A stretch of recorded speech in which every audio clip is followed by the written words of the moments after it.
All right, well, thanks for coming out tonight. My name is Mac McComas. I am the Associate Director of the 21st Century Cities Initiative at Johns Hopkins University. And I want to thank you all for coming out tonight. We're very pleased to host Thomas Abt here. And I want to thank the Urban Health Institute for allowing us to get this great space and for co-sponsoring the event. The book, Bleeding Out, is going to be available for sale just outside the auditorium here, and Thomas is going to stick around for a little while after his talk to sign books. He's got to run to DC, he's got to catch a train there, so we're not going to keep him around too long there. Our agenda is going to be a little weird tonight. As you'll see, we're going to have a couple respondents to Thomas, who's going to give a 40-minute overview of his book, and then we're going to hear from Professor Webster and Delegate Luke Clippinger.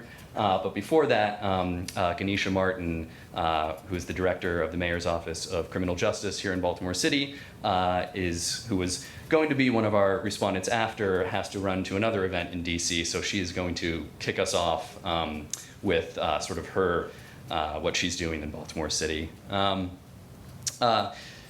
So we're happy to do our sort of new phase of the 21st Century Cities Initiative here with our new director, Matthew Kahn, who started 3 weeks ago at Hopkins, who's a Bloomberg Distinguished Professor of Economics and Business, and we're hoping to do a lot more events like this that cut across the campuses and across disciplines. And to that, we have Rucker Johnson, who is a professor of public policy at UC Berkeley, who's going to be joining us on October 18th on the Homewood campus to talk about his new book, Children of the Dream, Why School Integration Works. So please join us for that if you are able to. And with that, I'll hand it over to Ganesha Martin. Thank you.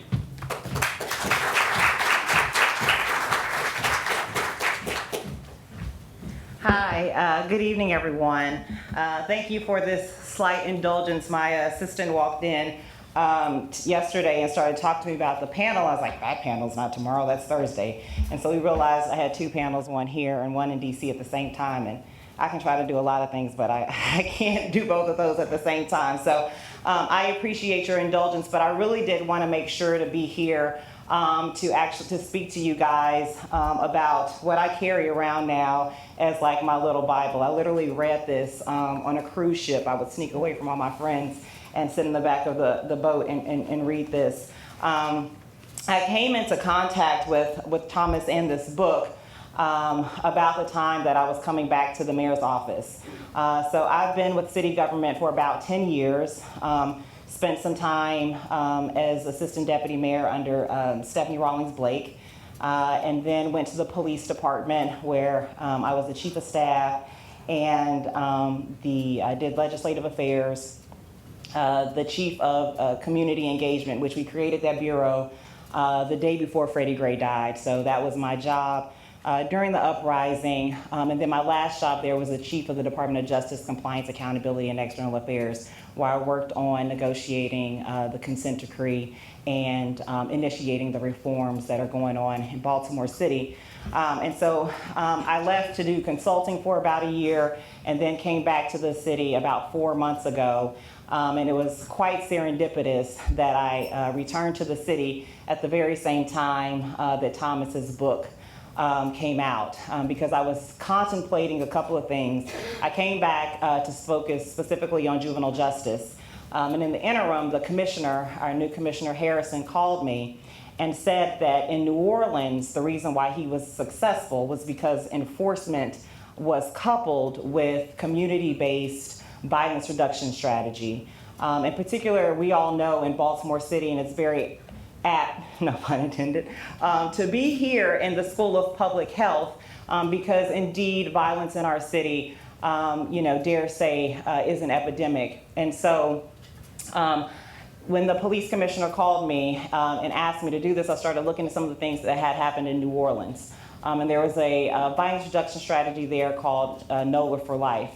And one of the hallmarks of that strategy was focused deterrence, which Thomas talks about in his book. And that's a two-pronged strategy in which you offer the folks who are causing the most violence in our city the opportunity to put their guns down or change their life by accessing services. One of the things that I noted, both because this has been tried in Baltimore before, and other cities, that what often happens is those services are lacking. And so when I came back to the city, I started looking for the services that we could utilize for folks who were shooting and being shot to avail themselves to so they can turn their lives around. And you might be surprised to find that I have found literally 1.5 of those service providers, and I say half because there is a service provider who deals with folks who are violent, but are not 100% equipped to continue that work. So what I've discovered in the past 4 months is that we have a city that talks about homicide and talks about violence as its key and #1 priority, but we really have 2 responses at this time, and that's either for folks to be arrested or for them to remain on the corners. And what Thomas's book brings to this work is a response to that. He talks about cognitive behavioral therapy. I'm not going to steal all your thunder, Thomas, but how cognitive behavioral therapy, which is showing reductions in recidivism and reduction in violent behavior, should be key. He talks about how the resources that we utilize have got to be focused. And we know in Baltimore City that a lot of our violence can be traced to discriminatory housing practices, to racism, to lack of economic opportunity, to lack of education. But we know, while we would love to be able to wave a magic wand and fix all of that, we can't do that in one fell swoop. And our city is continuing to bleed. So what can we do? We can find programmatic responses that focus on the folks who are shooting and being shot. And I don't mean to make that like that's a light thing to do. It's a very heavy lift. But if we're going to make a difference in our city, then we've got to be able to focus on those things. And so you'll hear from Thomas tonight how, and it's always good, to have intuition, but then to have somebody from Harvard kind of put to agree with you, brings a bit of credibility. So tonight you'll hear about him going into different communities, including Baltimore, talking to folks who have been shot, who have shot others, about how we as a community and as a society can actually help them get their lives back on track. So I know that you'll enjoy and learn a lot. And if you feel motivated at the end of his talk to jump in and help, Sarah Ritter from my office is right there. She has a stack of my cards. Certainly Dr. Webster and Thomas know how to reach me too, but we are actively at the mayor's office working on many of the initiatives in Thomas's book so that we can try and reduce the carnage that's happening in our city right now. Thank you.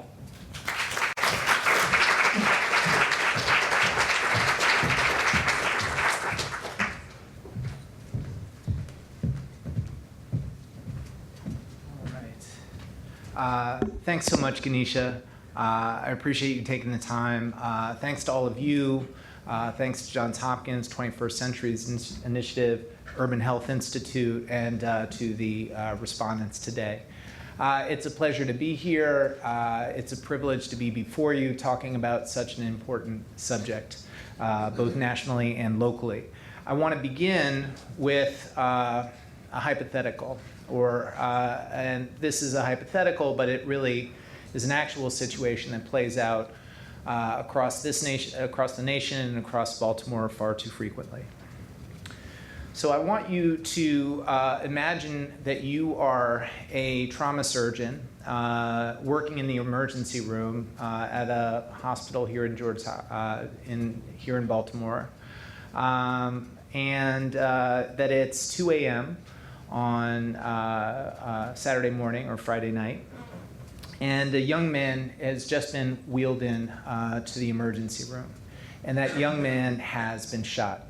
He's been shot in the leg, and the bullet, as near as you can tell, has clipped the femoral artery in his leg, which is one of the body's largest arteries. And he's losing a significant amount of blood quickly. And so the question to all of you is, what do you do? Or more specifically, what do you do first? You look at the young man, and his clothes are dirty. He looks like he's had a life of hardship. He may be homeless, jobless, undereducated. So perhaps what we need to do is begin at the source, and maybe we should think about getting this young man an apartment, a job, or perhaps some tutoring or some education.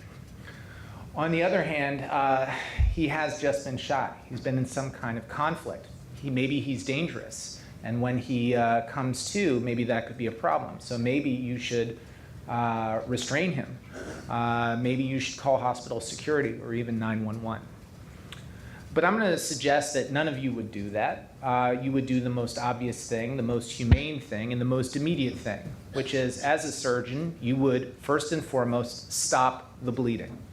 Because unless you stop the bleeding, the young man will die. Nothing else will matter unless you stop the bleeding. What I want to suggest to you is that we need to treat urban violence in this nation, and in particular in this city, like we would a gunshot wound in an emergency room. And we should do so roughly according to the 4 stages in a typical emergency room, meaning triage, diagnosis, treatment, and prognosis. And so I'm going to go through each of these stages in order. Beginning with triage. So let's talk about the high price of urban violence. 17,284 Americans were killed in 2017, which is the last year we have official data for. We'll have more data in about a month or so for 2018. Americans were killed at a rate that was 7 times higher than our high-income peers, and that's driven by a gun death rate that's 25 times higher. And there is a bit of a sort of perspective and frame here. We are significant. We were about half as violent as we were at our peak in 1991. But if you go back 25 years further, we're actually about almost exactly where we were. So depending on your frame, 25 years ago, we've made significant progress. If you look back 50 years, we've made no progress at all. And then if you look at the massive cost to the society, a single homicide in both direct and indirect costs is estimated to cost about 10 to 19 million in 2017 dollars in criminal justice, medical, and other costs. And that's both estimating the direct costs as well as all of the indirect costs of fear and avoidance. Urban violence is responsible for most of these homicides. Since 2001, you can see we've had a few hundred people die in terrorist attacks and mass shootings. Those are obviously horrible, terrible incidents. But we've had at least 100,000 people lose their lives due to urban violence. And so what I want to suggest is that we need to put urban violence first. Urban violence acts as the linchpin of urban poverty, meaning that it locks all the other conditions of urban poverty into place. It makes it harder for kids to get to and from school and to learn while they're there. It makes it harder for people to keep and maintain jobs as well as to get jobs in the first place. The physical, emotional, and mental trauma associated with violence impacts people's health throughout their life, throughout the lifespan. And of course, it impacts the quality of housing. It also devastates local business and property values. And here you can see the estimates for a single homicide on businesses in DC and in Oakland on the property values. And it's important to understand that this is not crime generally, but the reason that this is so costly is because of the violence and the fear and avoidance caused by that. That's what makes it so costly. But perhaps the people who pay most or most dearly, aside from the most direct victims, are children. We know from Raj Chetty and my and several other colleagues at Harvard that Counties that produce better outcomes for low-income children tend to have lower rates of violent crime, all things being equal, meaning that there's a correlation between children's upward mobility and a lack of violence, holding other outcomes constant.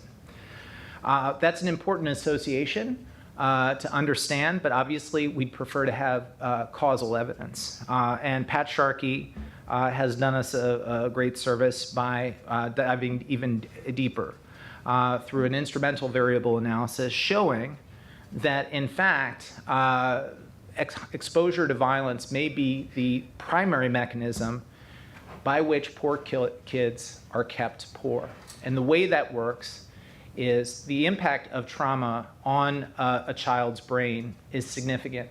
Children who have been exposed to high rates of violence have more difficulty sleeping, more difficulty concentrating, more difficulty behaving, more difficulty paying attention. All of these things translate directly to their performance in school. And ultimately, when they don't perform in school, that translates to their income later in life. And so exposure leads to poor educational performance, which leads to less economic mobility. And so what I want to suggest is we're all very familiar with this chain of causation, where we've got a history of slavery, institutionalized and non-institutionalized racism that leads to segregation, which creates concentrated poverty and crime and violence. This is a well-established chain, and it's accurate. But we need to understand that that causal chain operates in both directions. And in fact, crime and violence is also perpetuating concentrated poverty, and therefore segregation and ultimately racism. And we have to be concerned about this chain of causation in both directions. That's why we need to put urban violence first. And when I say urban violence first, I don't mean that urban violence is the most important thing in remedying concentrated poverty. I'm certainly not suggesting it's the only thing.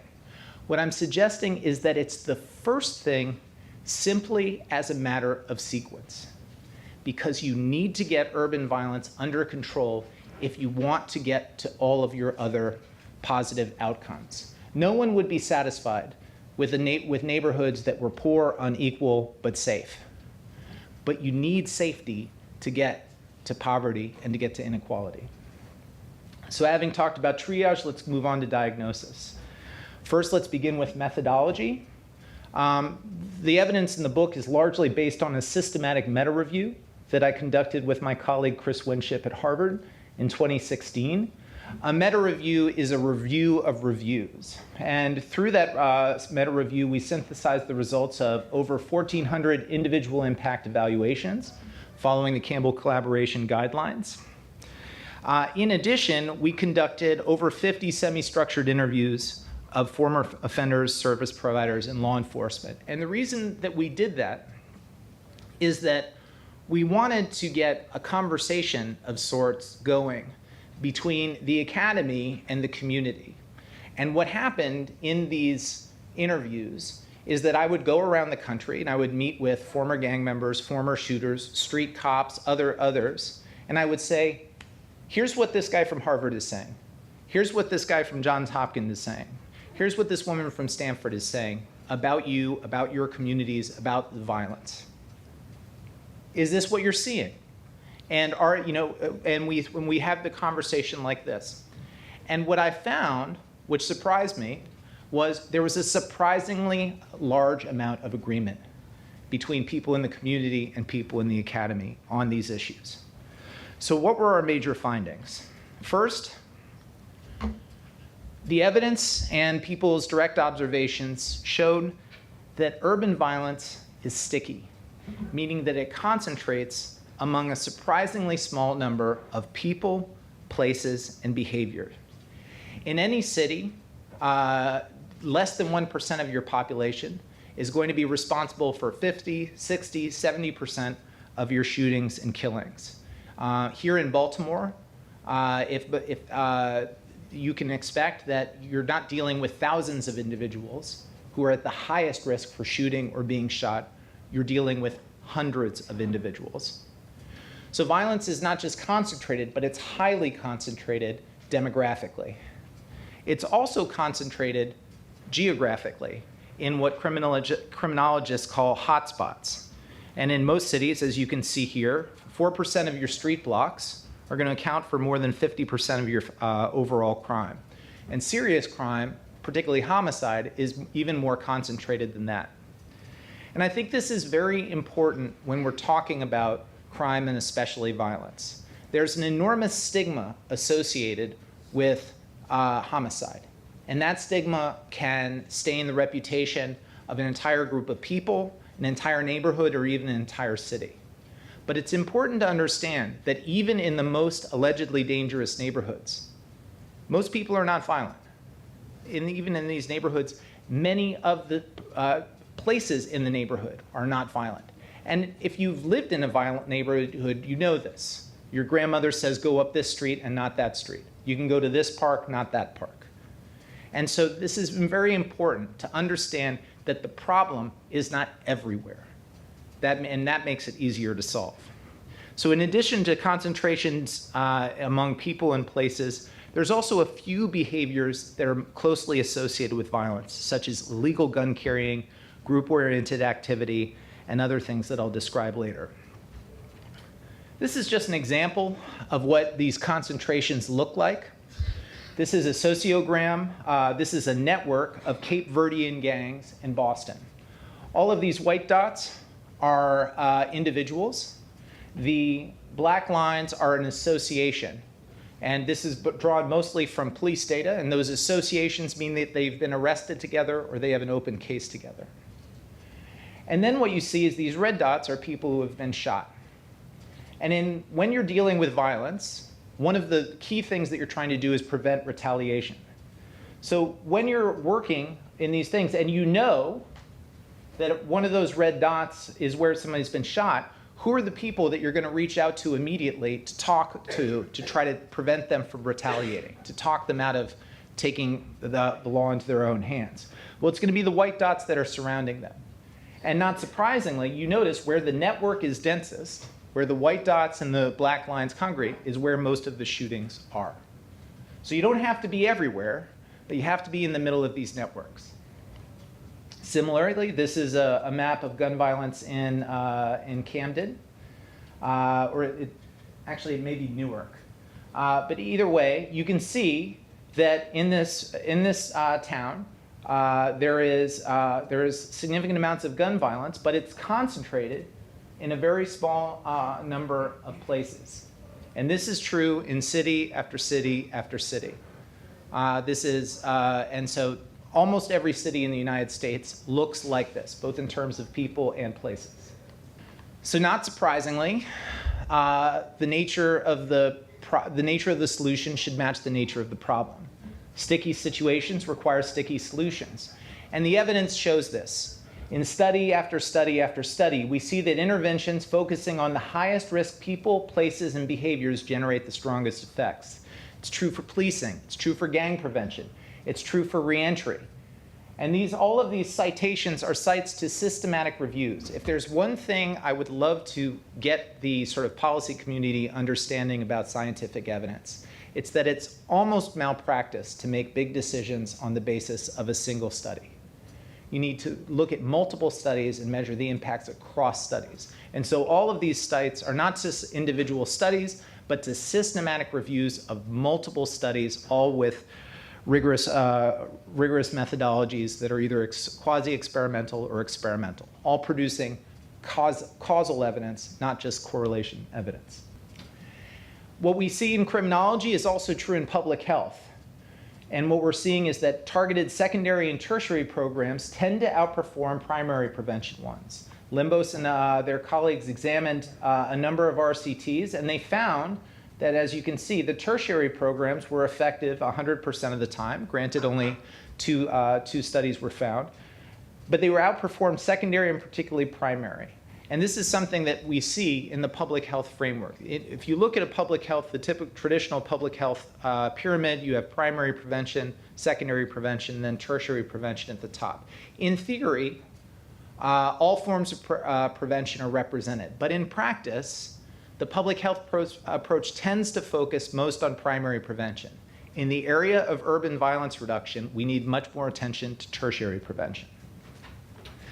Now, all of this talk about concentration would be for nothing if this crime, and particularly violence, were highly mobile. And if you focused on one block, then the crime just moved around the corner. Or if you helped one set of shooters or locked them up, then just another came up in their place.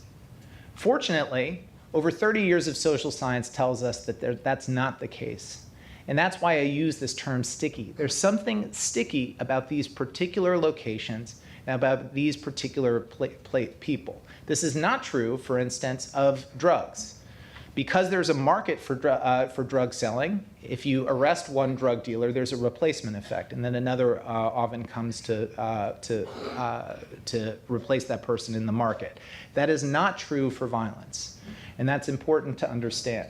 And so all of this evidence leads us to the first fundamental principle of violence reduction, which is if you want to be successful, you have to be focused. We also need to think about using both the carrot and the stick when it comes to violence reduction. Across the policy spectrum, Chris Winship and I were surprised to find that the evidence doesn't really preference one particular type of approach, meaning that we found numerous examples of quote-unquote soft on crime, preventative approaches to violence reduction that were effective. But we also found fairly aggressive approaches that were effective as well. And so we didn't see the evidence skewing one way or another. And in fact, if you look across the country, you won't find an example of any city that has been sustainably successful, that has had sustained success in reducing violence, that has done all enforcement or all programs. You can't arrest your way out of violence, but you can't just program your way out of it either. You need both, because you need to respond to the entire world of incentives that human beings have. You can ask any parent. You don't parent exclusively based on punishments or exclusively based on rewards. And by balancing both punishment and prevention, you have a balance of immediacy and sustainability. And so all of this yields the second fundamental of violence reduction, which is if you want to be successful, you have to be balanced. We've all heard this chanted in demonstrations all around the country: no justice, no peace. This is shorthand for a quote often attributed to Martin Luther King, that peace is not merely the absence of war, but the presence of justice. In fact, before Martin Luther King said this, it was actually Albert Einstein who said this. And in fact, the entire quote is here at the bottom, which is that peace is not merely the absence of war, but the presence of justice, of law, of order, in short, of government. The point here is that Einstein was not making an abstract argument about justice. He was making a concrete observation about the relationship between the state and its citizens. And one thing that we are seeing in the United States right now, where we are sort of witnessing a sort of large scale, both in Baltimore and across the nation, a crisis of confidence in the criminal justice system, is that legitimacy is essential to the state's performance in this area. And what we are seeing is that, scholars talk about legitimacy in a number of ways. And, if you ask 20 political theorists about how to define legitimacy, you'll get 20 different definitions. And there's various ways to measure legitimacy and so on and so forth. I looked at all of those various definitions, and for the purposes of practical policy, I think they separate into two basic buckets, which is legitimacy as a matter of effectiveness and legitimacy as a matter of fairness, in terms of both the effects and the process.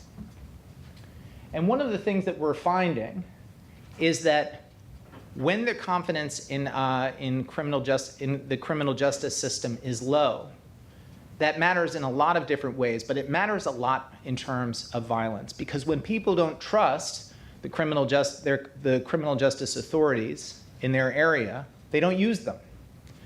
So you don't have people volunteering to serve as jurors. You don't have them giving information to the police. They won't serve as witnesses. But perhaps most importantly, they won't use the police in the everyday resolution of disputes.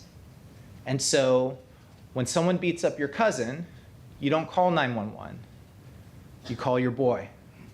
You call your friend from around the corner, and you handle it yourself. And then a beating becomes a shooting, and that shooting leads to a killing, and so on, and so on, and so on. This evidence yields the third fundamental of violence reduction, which is fairness. I have to be honest here, which is that I believe that based on our systematic meta-review, that the evidence in support of the focus principle and the balance principle are pretty overwhelming.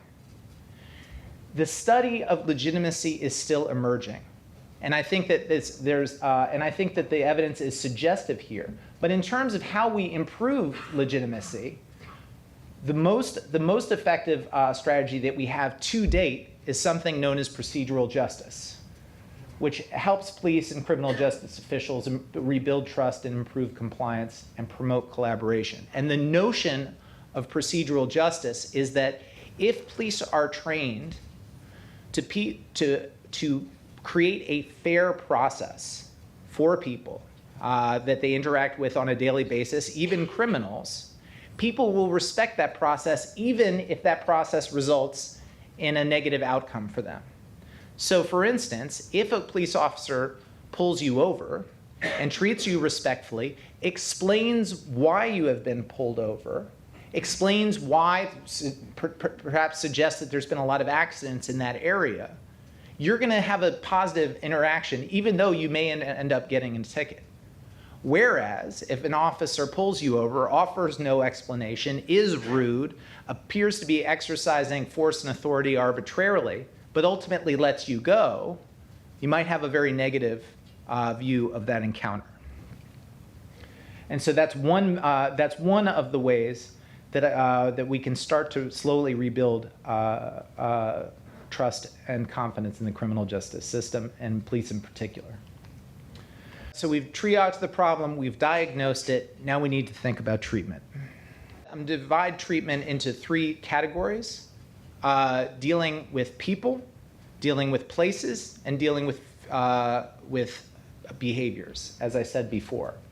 So first, dealing with people. We have to pacify the shooters. And for the purposes of the book, I categorize shooters in three ways: potential shooters. You have someday shooters, who are children or adolescents who, absent some form of assistance, would be at risk for becoming would-be shooters later on in life.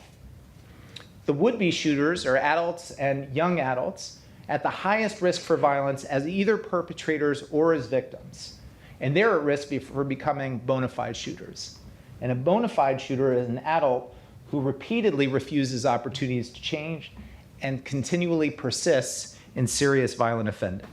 So we need policy responses for all three of these categories. We need strategies that are both evidence and community informed. We need strategies that draw from the most rigorous social scientific evidence we have, but then are socialized through the community, that are adapted and customized to local needs in conversation with community, that are focused, balanced, and fair. And they need to do these 5 things when you're talking about people. They need to, at first, identify the highest risk people, which is not always done. Then you need to do the hard work of engaging those people. These are the people who are hardest to reach, the people who will continually refuse services, often invisible to the rest of social services and law enforcement. Once you've identified them, you need to stabilize them by providing safety and security. One thing that's important to understand about these at-risk individuals is they're not really at risk. They're in crisis. They don't know where they're going to sleep tonight. They could be arrested at any moment because they have open warrants. And someone is out there trying to kill them. And so the idea that you offer a program and they don't show up at 9 a.m. on a Thursday is not really meeting them where they're at, and it's not likely to be successful. So the first thing you need to do is stabilize them. Talk to your street outreach people. Say, can we find a way to settle this beef? Arrange for a safe surrender so they can go into court, deal with their fines and fees or whatever that's subjecting them to the arrest. And talk about the places that they should and should not go if they're going to stay alive. Once stabilized, you can treat their misguided thinking, unsafe and healthy behavior, and address their trauma. I'm going to get into some of the evidence-informed strategies for that in a moment. And then once treated, you offer education and employment. This is really important. So much thinking in this space says the answer is a job. The answer is education. The evidence is very strongly against that idea if all you're doing is offering standalone education or standalone employment. You're talking about people, candidly, who have been through hell and back. And the idea that they can walk off the street with no other support and walk into a permanent job is just not realistic. And the same thing is true of a classroom. And so what we need to think of is jobs and education, not as the beginning of the process, but as the end of the process, where we want to eventually get to. And ultimately, if we cannot engage these people, we cannot stabilize them, they refuse treatment, they won't participate in education and employment, ultimately, there has to be a sanction. And there we need to work on swift and certain punishment. So when we're thinking about these youth and adolescents, these someday shooters, some of the most effective strategies are home visiting and parent training. Alex Piquero and a number of his colleagues performed systematic reviews identifying 78 studies, all randomized controlled trials, the strongest evidence of causal relationships.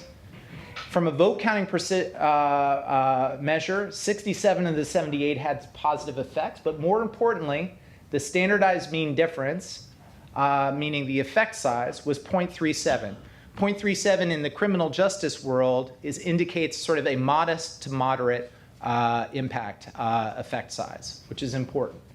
And it's important to note that these studies that are working with kids and adolescents are not measuring violence directly. They're generally measuring things like aggression or misbehavior, things that are precursors to crime and violence, but they're not often direct measures. But in the few times, like the Perry Preschool Project or with some nurse-family partnership evidence, where we have enough data to look over the lifespan, we are seeing concrete anti-violence outcomes later in life. This is the forest plot that so many systematic reviews have. This is complete. So we'll just go through each one of these studies one by one. I'm just so you know it's there. Cognitive behavioral therapy. When I was talking earlier about treating people, treating their problematic or criminogenic thinking that leads to their problematic behavior, I was talking about cognitive behavioral therapy, or CBT.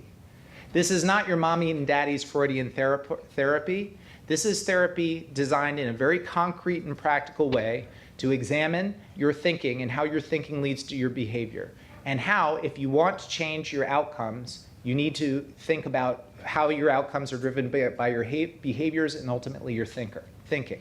A lot of this comes down to effective interpersonal problem solving, anger management, and future orientation. If you've worked with a lot of these kids, you've heard this before, the sort of tragic thing that they say, which is that, why should I do this? I'm not even going to be around in a few years. I'm not going to make it past 18 or past 20. So CBT is one way to build future orientation, to think farther ahead, think about the consequences of your actions today, as well as these other things. Now here we have a means odds ratio of 1.53, which means that if you get the treatment, you're 1.5 times less likely to recidivate, be rearrested for a crime, than if you didn't get the treatment. And that equals a 25% reduction in recidivism. But for the strongest programs, which is 1 in 5 of the programs that were studied, they're generating over 50% reduction in recidivism, which is significant. Moving forward, CBT is absolutely crucial, but more and more and more, we're learning about the ubiquity of trauma. And through the adverse child experience work and all of these things, trauma is everywhere in this work. We are now good at recognizing it and good at identifying it and good at talking about it. But we haven't been that good at actually treating it. We do have trauma-informed CBT for kids, but it hasn't yet been developed for adults. So the next step, I believe, is building out trauma-informed cognitive behavioral therapy. Again, another forest plot. Street outreach. We have safe streets here in Baltimore. We have Cure Violence around the nation. We have street outreach workers working in lots of different cities. There is no systematic review currently available, but there are a number of individual studies. And I'm talking here about street outreach just for conflict mediation. I'm not talking about the outreach needed to engage people for services, which is absolutely critical. I'm just talking about the conflict mediation part of this. When you're doing street outreach, meaning using often former offenders, people with legitimacy or street credibility in their communities to mediate disputes and conflicts, we see that we've got mixed but promising results. In a few cases, street outreach programs are associated with increases in violence, not decreases. But in many cases, we're seeing the street outreach workers be successful. I think what we know about street outreach is that when it's done right, it works. But it has to be done right. And that means that it needs to continue on this path of professionalization and systemization. Too many times, I used to be the former head of public safety for New York State, and we had a statewide street outreach program. When I came into office and looked under the hood of this program, what I saw is that we took a few people recently released from prison, no training, no guidance, and just said, hey, go back and work with your former gang and make sure they don't shoot anybody. What a surprise, we were not particularly successful. However, if you look at Los Angeles, where they have a 6-month training academy, which every street worker has to participate in and has to get a certificate from, and then the city monitors all of the various street outreach providers, you have much better outcomes. And so I think that that's important to understand, is that we need to have more respect for street outreach. And that means treating it like a science, like a profession. Focused deterrence. Of the interventions, no intervention is a panacea. There's no single intervention that can be depended on to reduce violence all by itself. But focused deterrence, and you heard Ganesha Martin talk about this for a second. Focused deterrence has the strongest evidence of effectiveness of any intervention that I have studied thus far. It's been the subject of 2 systematic reviews, one done in 2012 and then updated in 2018.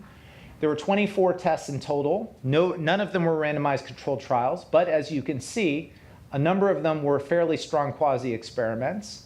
And from the vote counting, 19 of 24 were associated with noteworthy crime reduction effects. But look at this. For gang and group violence, the outcome that we're most interested in here, 12 of 12 successful. And if you look at the effect size, not of the entire, but gang and group violence, it's 0.657. There is no other intervention in criminal justice that has an effect size that size. What that translates to is in cities like Oakland or Cincinnati or New Haven or Boston where it's been used, they're reducing shootings and killings by 40, 50, 60%. These are massive reductions in violence. I need to be clear, focused deterrence does not work every single time. You see that 12 out of 12 times it was studied, it worked. That doesn't mean that every single time that the program has been implemented, it's been studied. And so no program is a panacea, no program is a guarantee. But this particular program has an extremely strong track record. Why? Think back to focus, balance, and fairness. Focus.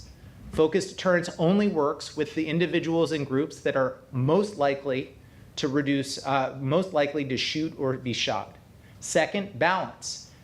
It's a partnership between community members, police and law enforcement, and service providers. And they provide this double message directly to these individuals, usually through meetings called call-ins, where they say, we know you're doing the shooting. The shooting has to stop. If it stops, we will help you. If it continues, we will stop you. And then, having made these two promises, the promise to help and the promise to punish, then they make good on both of those. So it has the element of focus, it has the element of balance, carrot and stick, and it has the element of fairness. We're speaking to you directly. We're offering you a choice. We're telling you what we're going to do in advance. We're telling you why we're doing it. And so all of these elements translate to its success. Here's the forest plot. And then improving clearance rates. In 1965, the national homicide clearance rate was 91%. Today it's 62%, and in Baltimore it's significantly lower than that. If there's impunity for murder, it's hard to stop murders. And so we have to work on this issue. You will hear many people say, in order to fight violent crime, we need the community to quote unquote step up. And that's partly true. You can't solve homicides without witnesses. But there's lots of things that can be done on the police side, on the investigation side, to clear homicides. You can allocate detectives more effectively. You can improve your forensics. You can change the way you allocate shifts and all of these different things. My point is that when we're talking about clearance rates, we need to improve them. But the best way to improve them is not to point the finger at the community. We need to begin on our end.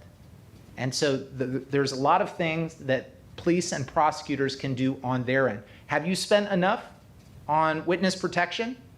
Or are you just ferrying people across town to stay in a hotel for one night? Are you doing all the other things that you need to do? If you have, maybe then you can start talking about what the community needs to do. But this is a very important part. So in addition to people-based strategies, you have place-based strategies. And similarly, you need strategies that are focused, balanced, and fair. Broadly speaking, you need to do these three things. You need to institute hotspots policing, not policing everywhere, not equally aggressively, but allocating police where they're most needed. And then following up that policing with investment and placemaking. And then finally, supplementing that policing and placemaking with community building.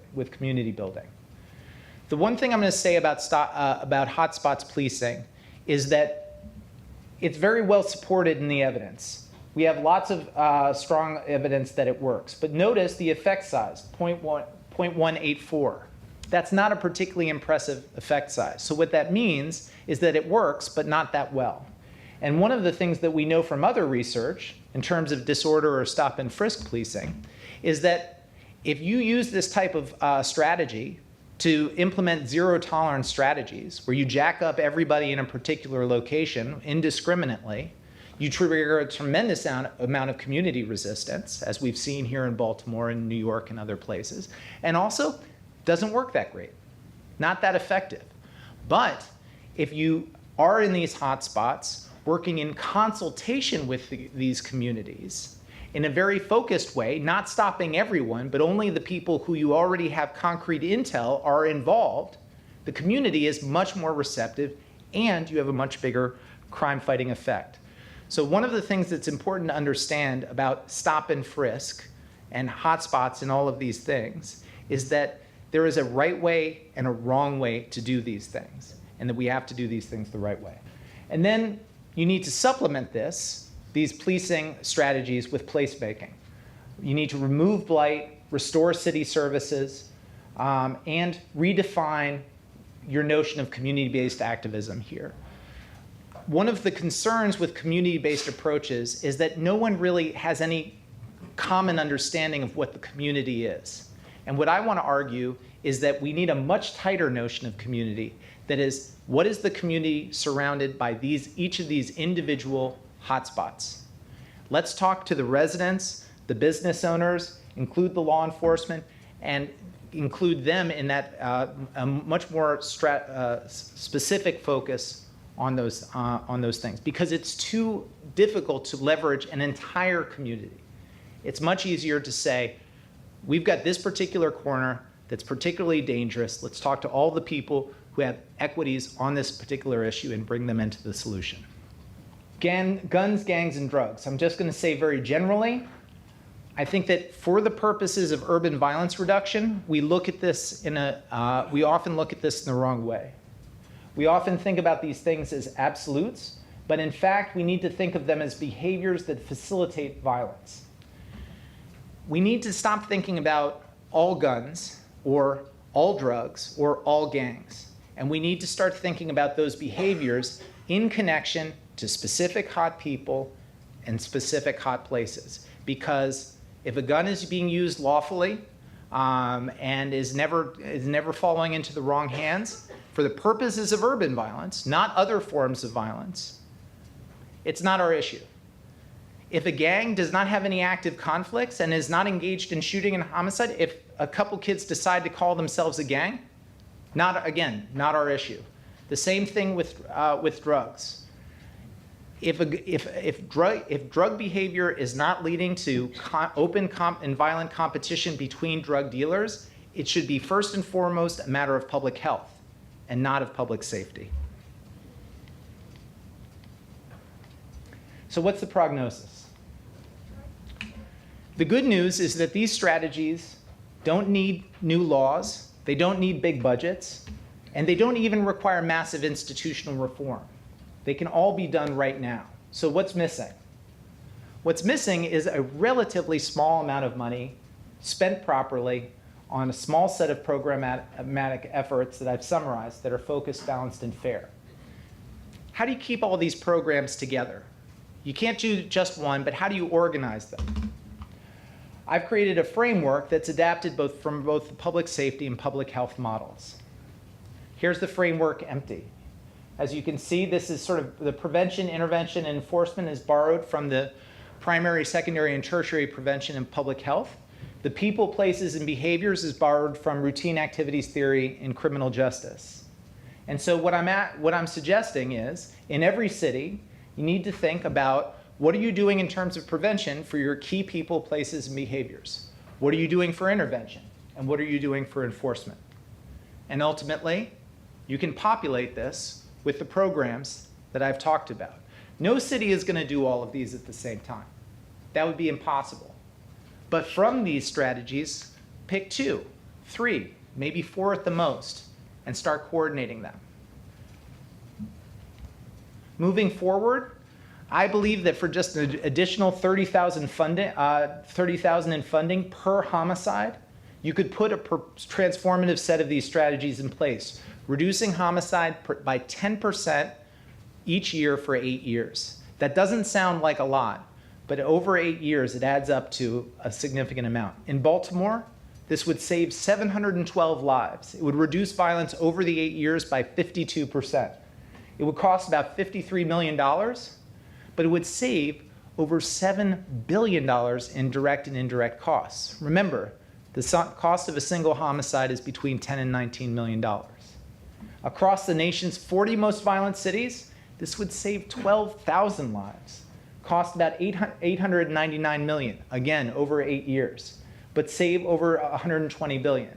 And for both of these efforts, the return on investment would be $135 for every dollar spent. Thanks very much.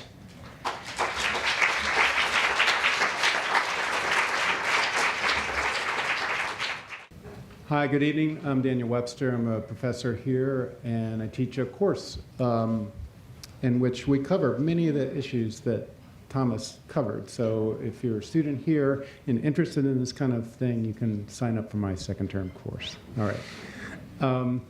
So if we were in a church and Thomas was preaching, I'd be just singing all kinds of amens. He really did a fabulous job and with laying out really complex issues and making them simple and giving us really a nice set of directions that I'm thrilled that Ganesha Martin has taken to heart, and I think Ganesha recognizes that you don't change things on a dime, but at least it's good to have the direction from which to work from. I've studied gun violence overall about 30 years, and in Baltimore specifically looking at gun violence, tracking it, and trying to study interventions that were designed to reduce gun violence in our city. And I just want to mention a few takeaways from that as it connects to what Thomas presented today. We have some success of things that we've done in Baltimore. We've had some success with Hotspots policing, but I don't think we came down very favorably on the fair end of your principles, and that is quite obvious. That's why we have a consent decree and a lot of the issues that we faced here. We've had some success in Safe Streets. I've been studying that program. This is a street outreach program that's trying to connect with the highest risk individuals that Thomas kept focusing on. And over the span of roughly a dozen years, the program has changed modestly, but the emphasis really has been on the conflict mediation and trying to address the immediate concerns that they have. We've had some success in reducing violence in some places and some times, but it hasn't been as consistent as would be ideal. We've also had 2 cracks at focused deterrence, neither of which, frankly, were successful. So why aren't we doing as well as maybe that we could on many of the issues that Thomas raised? And I'll just give you my own personal view, but one I think informed by my own research, other research, but very importantly, talking, as Thomas did, to people directly involved in the interventions. Homicide detectives, people on patrol, street outreach, violence interrupters. I'll start on the violence interruption side. I believe we've done it on the cheap, and we have not invested in our workforce. We have not had the professional standards I think that we should with the training. We have not done cognitive behavioral therapy, and we've really put these workers in really challenging situations expecting miracles. Sometimes they perform those miracles and we have good outcomes, but I think we have to do more to invest in them so that they can be more successful. And principally, we have not delivered on the service part of this, of what Thomas was talking about, either when it comes to safe streets or when we have tried focused deterrence. In Baltimore, we've called that ceasefire. We again have tried to do it on the cheap, and we've just pressed the enforcement button and not really attended to the fairness. So I think we can get much better outcomes in Baltimore, truly applying the principles and consistent evidence that Thomas has shown us. Even though you can say we've tried some of these things, they haven't worked as well as they could or should. In my view, I don't think that we've really attended to the detail. How you do these things matter, each of these things. Hotspots policing, focused deterrence, safe streets work. How you do it matters tremendously. And I think that's where Baltimore really has to roll up its sleeve, get serious, and invest in really improving these approaches to get better outcomes. I'm going to leave it at that so we have more time for conversation. Good evening. I'm Luke Clippinger. I am a member of the Maryland House of Delegates. I represent the 46th Legislative District, which is the district about 3 blocks south of here that includes everything around the harbor. It goes from Brooklyn and Curtis Bay up here to parts of McElderry Park and then out to Graceland Park on the Baltimore County line. I am the new chair of the House Judiciary Committee. The House Judiciary Committee was chaired by a gentleman who'd been there for 25 years prior to me. I've been told that I am slightly different. I hope in a good way. But it has been an interesting experience in the first year, kind of grabbing hold of the committee and going forward and having to address issues not only in criminal law, but in civil law and juvenile law and in family law. I am in my day job a assistant state's attorney in Anne Arundel County, and I'm a native Baltimorean. I grew up in Reservoir Hill, where my family were homesteaders. We bought our house for $1. I was turned on to Mr. Abt's book by Bob Embry, who promptly left here this evening, so this is really all his fault. But I found the book to be outstanding, and I think it is a great template that we should be using here in Baltimore, and we should be using not only looking at it in Baltimore, but we should be looking at it on the state level. We've been struggling with rising levels of violence, and a lot of what we have tried to do, as Daniel just said, is not worked. And I would agree that it's because we haven't been able to put the resources into doing what we really do. I agree that how you do this matters, and it requires, as was said a bunch of times, a focus.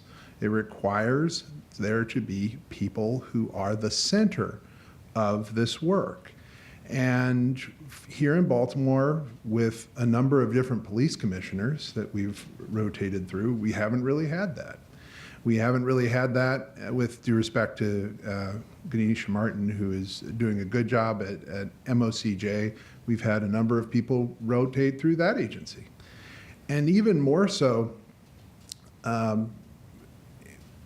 in my opinion, we need that leadership from the governor too.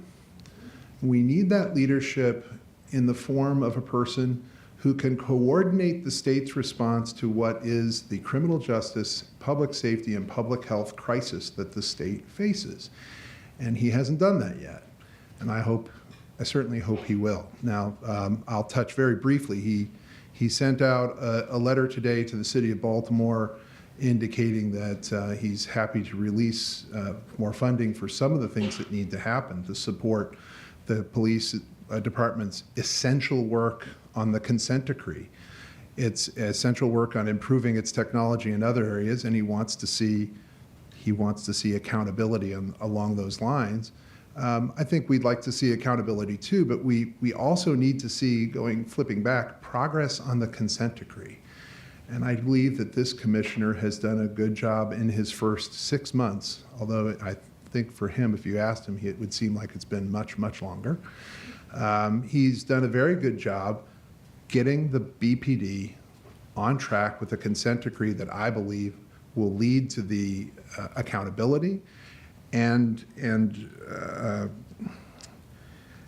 to the confidence that we need going forward here in Baltimore so that we can attack these bigger issues.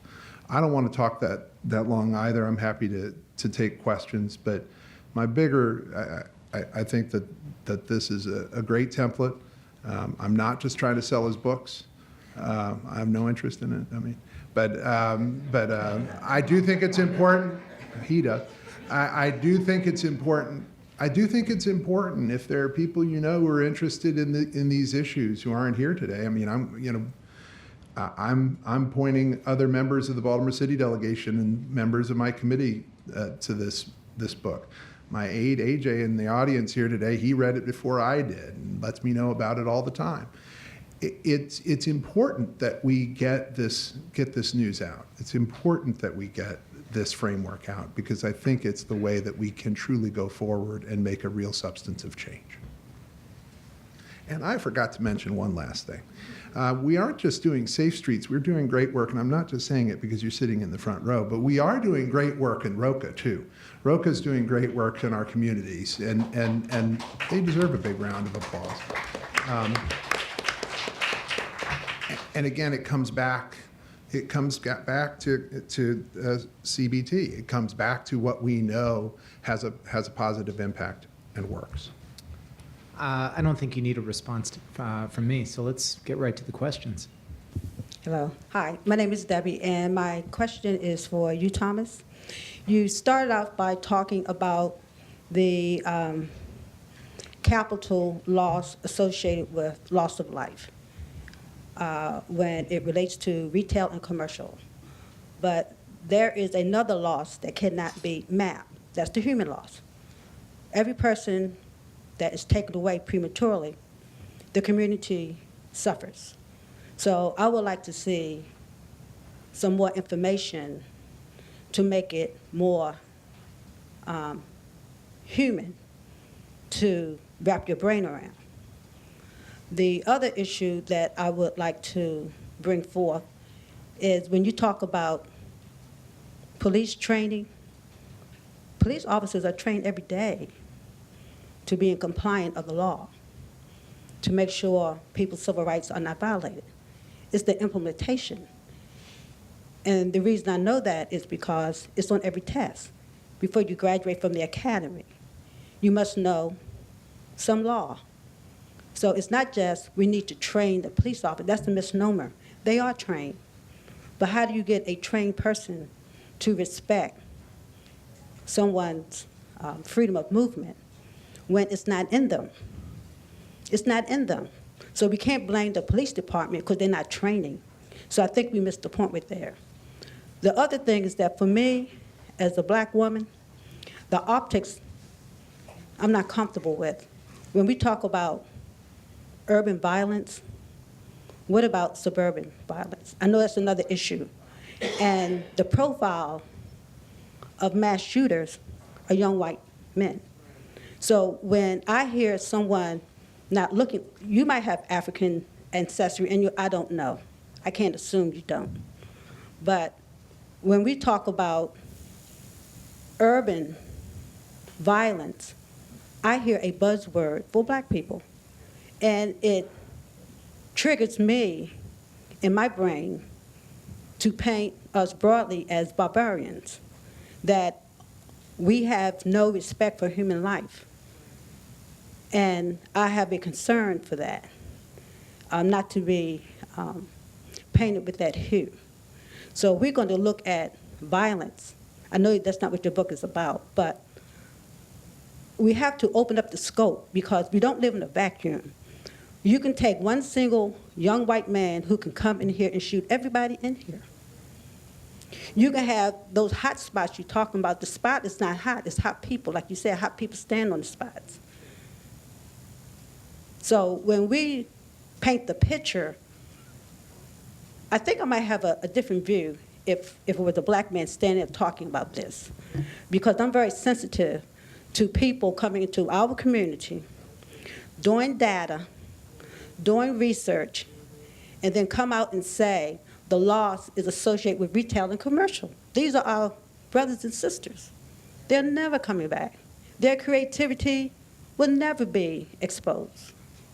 So that's my 2 cents worth on what I'm getting from you today to, we need to have a balance. If we're going to talk about urban, let's talk about suburban. Right. And that's all I have to say. Thank you. Thank you. Well, that was thank you for that, and that was worth a lot more than 2 cents. So let me try to respond to a bunch of these issues. First, let me just begin with an apology. The human costs of violence are unquantifiable, and usually I'm more careful about that. And in fact, in the book, one of the primary storylines is Kim Odom, who lost her son Stephen to violence. And in fact, Kim and I spent many hours, many long walks, talking about what she and other mothers have been through. So if I came off insensitive there, then you are right to call me out on that. But I absolutely agree with you that these are real people that we're talking about and not just numbers. Let me just talk about race for a moment. I can't help what I look like, and no, I don't have any African blood in me. But I think there's a flip side to that, which is that on one side, we don't want, we're skeptical of people who are not from the community who are offering solutions. And some of that skepticism is justified. But on the other hand, we should all be outraged that if it was white children who were dying year after year after year at the numbers that they were, you better believe that they would have put a stop to it by now. And you need people from outside the community to serve as allies. I'm not here just to point numbers. I'm here as an ally to offer research, data, but also political capital, financial capital, and other things to drive investment back into these communities. So it's not, I understand the discomfort, but what I would suggest is it takes a village to address this issue. And that village should not all look one color. Poor people of color have been struggling with this issue in the trenches for too long alone, and they deserve help. And then I think I'll just quickly, I take your point on training. In many ways, training is just a shorthand. If you're really going to do procedural justice, it has to be infused throughout the entire agency. So fair point on that. But that does obviously need to go beyond training. I don't think I've covered everything, but I'll leave it there. Thank you. Hi, I wanted to ask about the measures of violence in the studies in your meta review. I'm just curious, is this only gun violence that they're measuring as an outcome? Is it homicides, or, I mean, there's lots of kinds of violence, intimate partner violence, I mean, assault without weapons and things like that. So I just wanted to know what the measure is. So generally speaking, we're talking about specifically homicides, we're talking about violent crime, and in the case of recidivism measures, we're talking about crime generally. If I restricted the evidence just to literally homicide, we would have 12 studies. And so, so we went for broader measures. You kind of touched base on the fact that some of the information when you went out to the people in Oakland and you talked about some of the things they agreed upon. What did you disagree on? Because I do need to have an email because I don't want to take up all the time because I made some notes on that. I've been in healthcare 20 years, 30 years. Matter of fact, I didn't believe anything that you was talking about prognosis and all that stuff and systemic. I understand that. So you was talking my language and I'm like, no, that's your point of view. But tell us, what are some of the things they disagreed on when you came in the community and you started talking your stuff? They say, no, that's not the way it is in our community, because you can't make me believe for one moment, and yes, I do live in the 46th district, and yes, I do vote every year, every time there is a chance to vote. So I always go to sleep comfortable knowing that the people I vote for have my best interest. So I need to know, what did they disagree on? Mm-hmm. When you came in there and started talking about your study, what did they tell you you didn't know what you was talking about? Right. So I will give you my email. I'm happy to discuss this more in depth. So I was not involved personally in the Oakland project. I know the people who did it. I know a lot of the community members who supported it. And Oakland's an interesting place. You know, Oakland is the home of the Panthers, and the Panthers got started in response to police violence. All right, but there's a bunch of other people here. So Oakland has a history of very toxic police-community relationships. It's also a city that struggled with high rates of violence. The interesting thing about focused deterrence in Oakland is that it had been tried several times and it was not successful. The difference was Michael McBride and a number of other African-American clergy and activists who learned about focused deterrence and basically brought it back to Oakland and insisted that it was done right, meaning that there was a balance of carrot and stick, and that there were meaningful services provided, and they kept the administration and the providers honest about that. And so that was really the difference in Oakland.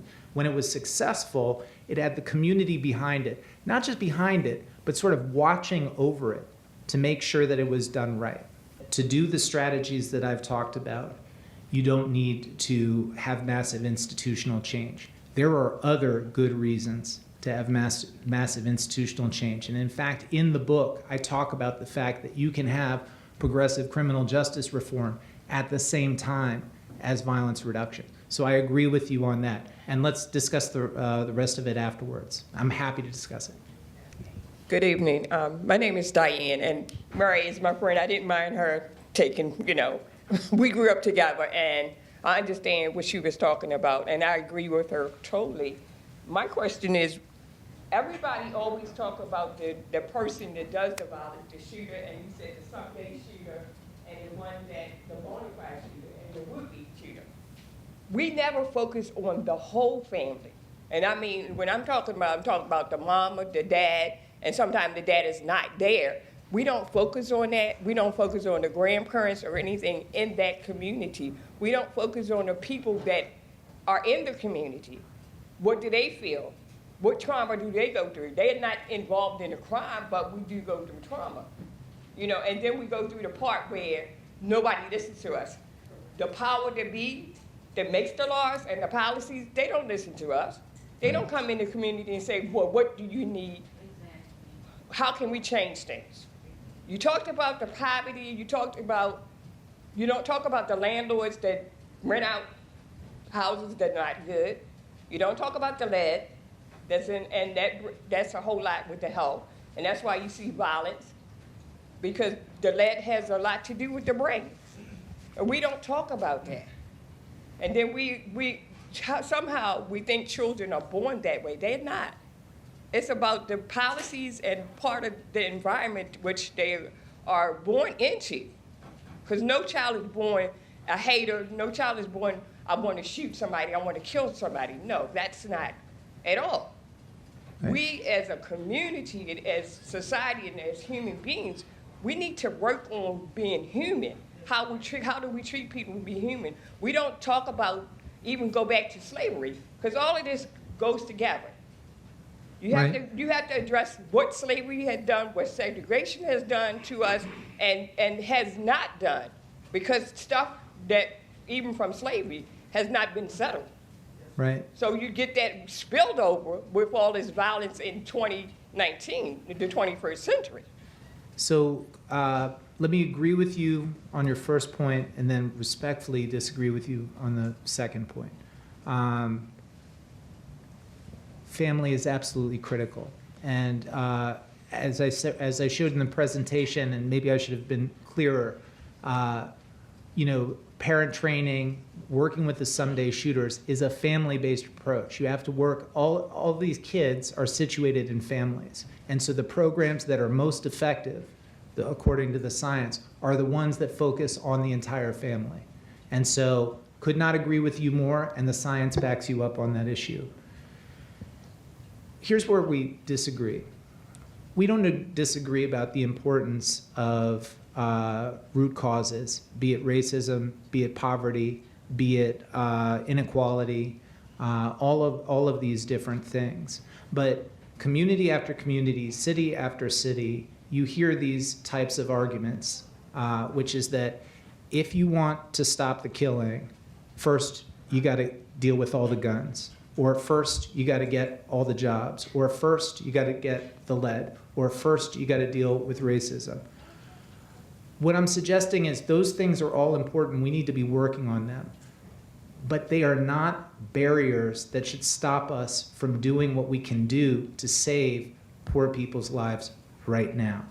And so this idea that the only way to work on this is from the outside in, the only way to address violence is to address all injustice, all inequality, and those things, and then the violence will magically cure itself, is A, not supported by the evidence, and B, it's just not feasible. And so what I'm saying is, let's partner together on these broader issues. I'm a political progressive, so I care about these other issues as well.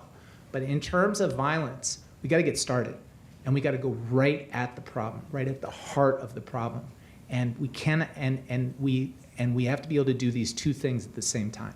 Well, that's your opinion, and my opinion is different because I'm there on the ground. I'm in the community. I see it. I see it all the time. Not only do I see it, it has even been in my family,